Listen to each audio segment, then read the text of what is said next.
of the trip. And so I'll ask Sean to call on any of you who have questions. Thanks. General McMaster. Thanks a lot, General McMaster. You came out to the stakeout area yesterday, and coming out to the stakeout area, you said that the Washington Post story, which came out late yesterday afternoon, was false.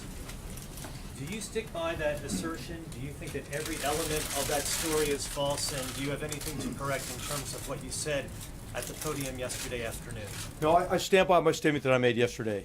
And what I'm saying is really the premise of that article is false, that in any way the president had a conversation that was inappropriate or that resulted in any kind of lapse in national security.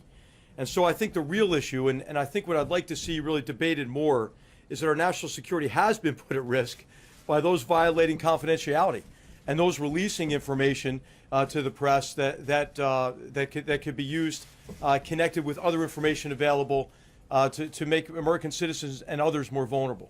The General was classifying information released. General was classifying information released.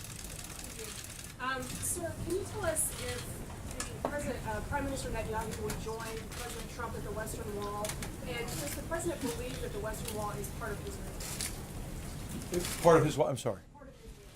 No, no Israeli leaders will join President Trump to the Western Wall. He's going to the Western Wall mainly in connection with the theme to connect with three of the world's great religions and to advance, to pay homage at each of these religious sites that he's visiting, but also to highlight the theme that we all have to be united against what are really the enemies of all civilized people, and that we have to be joined together with an agenda of tolerance and moderation.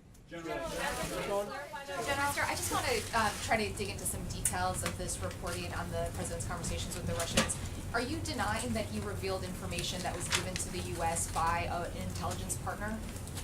So what we don't do is discuss what is and what wasn't classified. What I will tell you is in the context of that discussion, what the president discussed with the foreign minister was wholly appropriate to that conversation and is consistent with the routine sharing of information between the president and any leaders with whom he's engaged. Was it information the U.S. received from an intelligence partner? I'm not going to be the one to confirm that sort of information that could jeopardize our security. U.S. allies that do have these type of intelligence sharing relationships with the U.S. will stop providing that information? No, I'm not concerned at all. That conversation was wholly appropriate to the conversation, and I think wholly appropriate what the expectations are of our intelligence partners. If I can follow on that, General, have you reached out to foreign partners who might have contributed such information to the U.S. and talked to them about it, tried to reassure them? If so, what was their reaction? I have not, and I'm not sure what conversations have been held about that. Carol. Going back to what you were saying earlier, if there was nothing that the president shared that he shouldn't have shared, why did his counterterrorism advisor contact the NSA and the CIA about what he had said? Yeah, I would say maybe from an overabundance of caution, but I'm not sure. I mean, I've not talked to Mr. Bossert about that, about why he reached out. But you were there, so what presumably you would understand why there was a reason to reach out. So I was in the room. The Secretary of State was in the room, as you know. The Deputy Assistant, the Deputy Advisor for National Security, Dina Powell for Strategy, was in the room, and none of us felt in any way that conversation was inappropriate. General, speak. Thanks, Sean. General, if you can tell us, when was the decision made to share that information with the Russians? Did the president spontaneously on the spot decide to give that information over? Or was there an interagency process or some kind of formal decision-making process in advance of that meeting with the Russians last week? Well, as you know, the president, it's wholly appropriate for the president to share whatever information he thinks is necessary to advance the security of the American people. That's what he did. As to your question on had that information been shared previously, I'm not sure about that. When did he make that decision, though, sir? When did he make the decision? When did he make the decision to share the information? He made the decision in the context of the conversation, which was wholly appropriate. So let's just, I think it's worth recapping one thing here. The president was meeting with the foreign minister about the terrorist threat. He had also raised some difficult issues. What we expected in terms of different behavior from Russia in key areas like Ukraine and as in Syria. But then the president was emphasizing, hey, we have some common interests here. We have to work together in some critical areas. And we have an area of cooperation with transnational terrorist organizations, ISIS in particular, an organization that had already taken down a Russian airliner and murdered over 200 people in October of 2015. And so this was the context of a conversation in which it was wholly appropriate to share what the threat was as a basis for common action and coordination and Did you make a cooperation. decision in the moment then, during the context of that conversation? Excuse me. I want to follow up first with Jennifer's question, which you didn't answer about the Western Wall being part of Israel.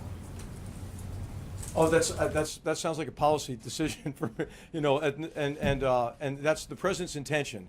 And I did answer the question in terms of what his intention is and where do you go with Israeli officials. The president's intention is to visit these religious sites to highlight the need for unity among three of the world's great religions. Unity in confronting a very grave threat to all civilization, and unity in embracing an agenda of tolerance. Can I finish? Can I get to the question that I had, please? Did the president reveal a city?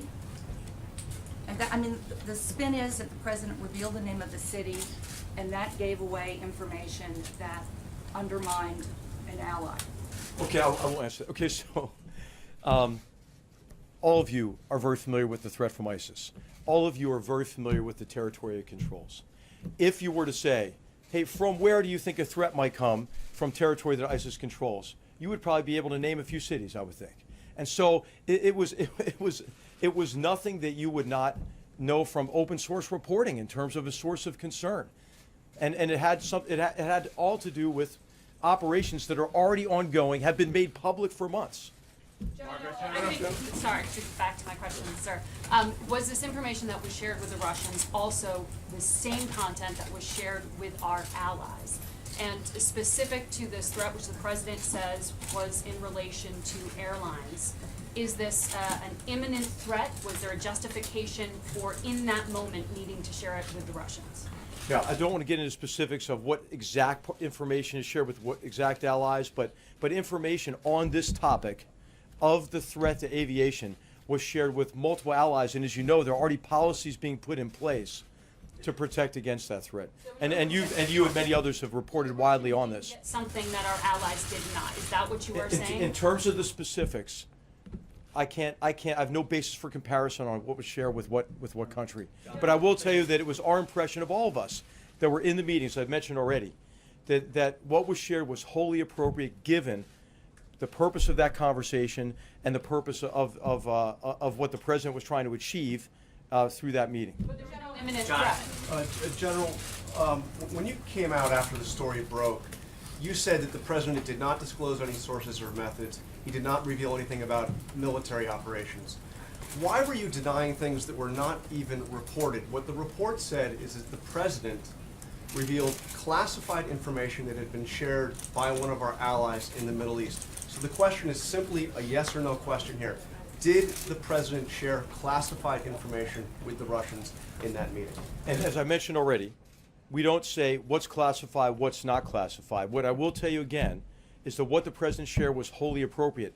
The story combined what was leaked with other information and then insinuated about sources and methods. So I wanted to make clear to everybody that the president in no way compromised any sources or methods in the course of this conversation.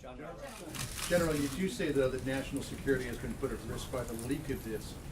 Do you have any idea how this got out, and what steps are you taking by virtue of discovering this, as you did, to try to limit the potential for any more leaks of national security information? I think national security is put at risk by this leak and by leaks like this. And there are a number of instances where this has occurred. And I think it's important to investigate these sort of things and to make sure that we have trusted organizations across our government that allows for the free sharing of information and collaboration. I mean, in terms of national security, what is critical is that you can assemble the experts you need.